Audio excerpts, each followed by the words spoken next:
Hi, it's the Vedic Astrology full moon forecast for March 20th, 2019. It's the equinox and a supermoon.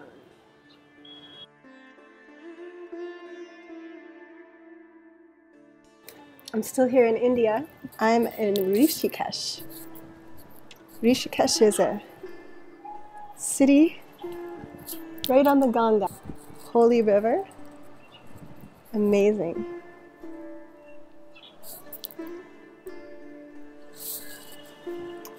Rishikesh is in the mountains north of India, like Delhi, about 7 hours north of Delhi. And I'm just stationed here for a little bit, recovering from a little cold I got in Benares, but I'm doing much better, and it's so beautiful. This full moon coming is a really important one. The moon is waxing and waxing. The energy is building. And on March 20th, 2019, at 6:43 p.m. Pacific time, the moon will reach its biggest fullness, its completion, its Purnima, and begin to wane again. So this full moon falls auspiciously just 4 hours after the spring equinox, or the equinox, spring equinox in the northern hemisphere, and it's going to be the fall equinox everywhere south of the equator in the southern hemisphere. So this isn't very common, doesn't happen very often. I think the next time is in over a decade from now that we have a full moon falling right on this very special point. The equinox is a sacred, very kind of a special kind of portal day energetically, because it's the point right in between the solstices. It's the day when the power of light and the power of darkness are exactly in equilibrium. So what that means is the length of the day and the length of the night are the same. And there's a sort of threshold, a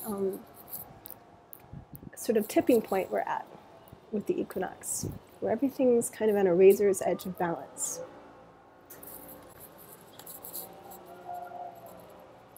In the northern hemisphere, the spring equinox is also the first day of spring. So it's a time of renewal, of life renewal, of rebirth.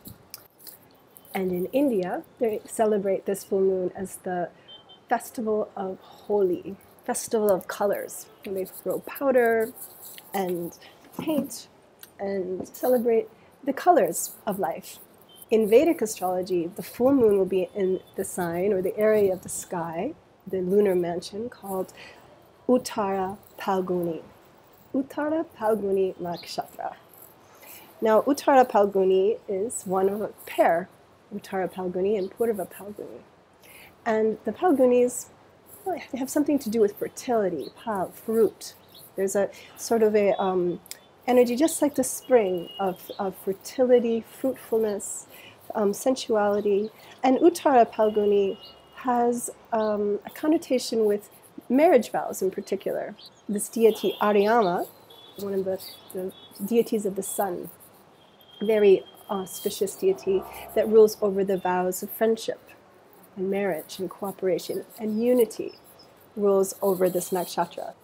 It's said that this is the star that Shiva and Parvati, or Shiva and Shakti, were married under. So it's a very powerful kind of energy of love and unity and connectivity with Uttara Phalguni. And you know, it is interesting, the equinox is all about a balance of power as well, right? And for true unity and sort of a cooperation to happen, there has to be a sort of, maybe not equality, but a measure of fairness and balance always within people, relationships, right? And it's interesting because there are a lot of planets right now that have been really on the cusp of transition or just changing. We just had, the Rahu-Ketu shift, which is a really big deal. Rahu moved into Gemini and Ketu into Sagittarius. So it's just right on the edge there still at the 29th degree. But we also have Venus right on the edge on this full moon. She's going to change signs from Capricorn into Aquarius the following day on the 21st. And then the following day after that, Mars, who's also just on the edge. So there's a lot of planets on the cusp. Oh, and Jupiter too. Jupiter is also right on the end of Scorpio right now in a pretty murky degree, they say, very deep and kind of swampy degree of Scorpio called the Mula Gandanta. So it's a time when I think there's a lot of possibility for change, a change of path, perhaps, a reassessment of what we want and where we're going. Jupiter in particular, this particular edge point he's on is difficult. And he is going to be there for quite some time because he's stationary retrograde right after he crosses the Gandanta. So the Gandanta is called the karmic knot. The Mula Gandanta in particular, between Jyeshta and Mula nakshatras, it's a very volatile place. And it's interesting, ever since Jupiter's been approaching this particular degree, we've been seeing lots of scandals kind of being revealed, false gurus maybe kind of getting demeaned or put down in their place a little more. Systems of education, political leaders, teachers are all up for assessment right now because this is a place where things have to be unraveled. So I feel like the next few weeks for Jupiter is going to be quite important, and a lot of people can really, especially if you're ruled by Jupiter or if you're in a Jupiter dasha, can be a really deep, heart-changing experience, I think. Heart, mind, and soul, actually, the next 6 weeks or so. Get ready to open your mind to new teachings. Ask yourself who really, you look up to. Your ideals too, and what you believe in.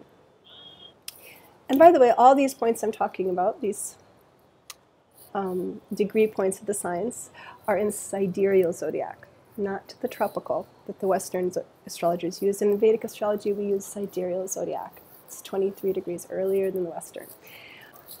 And finally, Mercury will be going direct on the 28th of March, which will be, I think, a huge relief for a lot of people, especially those Mercury-ruled people who have been experiencing a lot of trouble with decision-making or shifts, frustration, and planning, all kinds of surprises. And since Mercury went retrograde on the last new moon, it's been quite an intense time for a lot of us.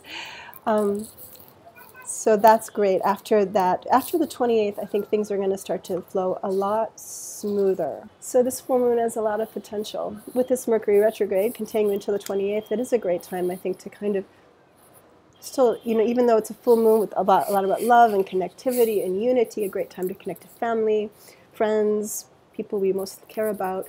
But it's also a time to ask yourself what really makes you happy. It gives you the sense of fulfillment. And it's really, connectivity is so important in all of our lives, and what we're committed to, what we believe in, what really feels like it's a part of us from within, and how we walk with that, how we work with that, how we expand that and make it grow even more in our lives. Okay. Well, let's just see what the tarot cards have to say here next to the Ganges about this full moon, very auspicious full moon, holy full moon, equinox full moon.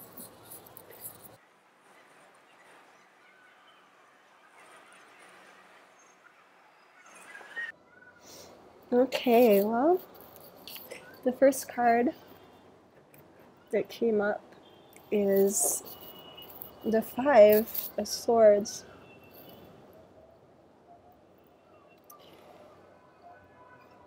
It's interesting. I mean, well, it's, the beginning of the spring, it's the end of winter, isn't it? There's a sense of the mind as well. Too much vata, I'd say. That's what it looks like. It's bringing the mind into equilibrium as well. This card actually literally signifies interestingly, Venus in Aquarius as well. You know, and Venus will be entering Aquarius the day after the full moon. So there's something here I think the cards are trying to say also about the mind and how we rationalize our emotions, our feelings, our attachments. Venus in Aquarius can do that to the heart as well. A lot of overthinking, idealizing, processing. Yeah. The next card that came through is the Knight of Wands. That looks like the fire of summer coming through to me. The power of life. Very powerful. With one direction: growth, survival, movement, forward, rebirth.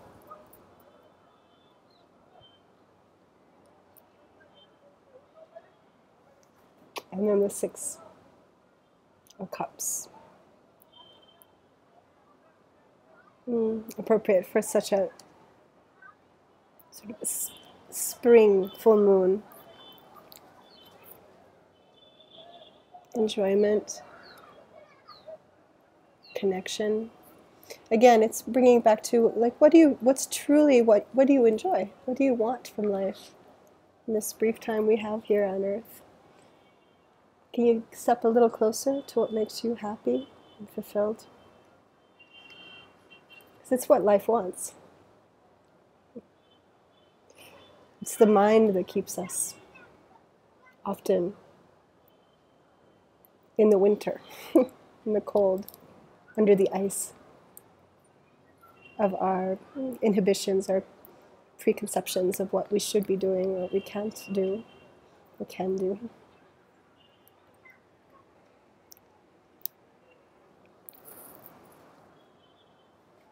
The tipping point between fire and ice,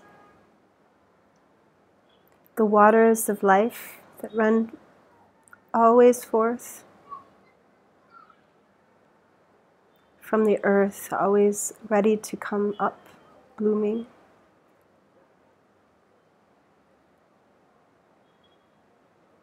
Free yourself from your own worries and thoughts.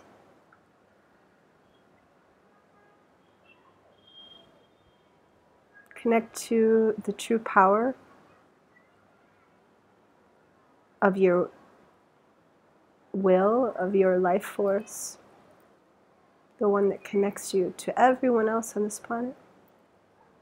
We are here to grow, to experience life, to move forward in it. Let that force of life and love burn through all the fears, anxieties, and inhibitions in your life now, as they naturally will, as the life force of this planet naturally breaks through the ice of winter.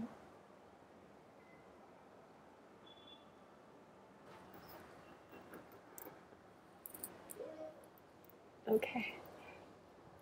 Thanks so much for coming to the Industry Astrology Full Moon Forecast. I am Kari Field. I am giving Vedic Astrology readings and tarot readings while I'm traveling around here in India and wherever else I go in the next few weeks. I will open up a few slots. There's not many, I just have a few open, but you can click the link below if you'd like to book a reading with me. And if you haven't already, subscribe to my newsletter. The link will be below, and definitely subscribe to my YouTube channel. It is down below as well. And I will see you soon on the next new moon. Namaste.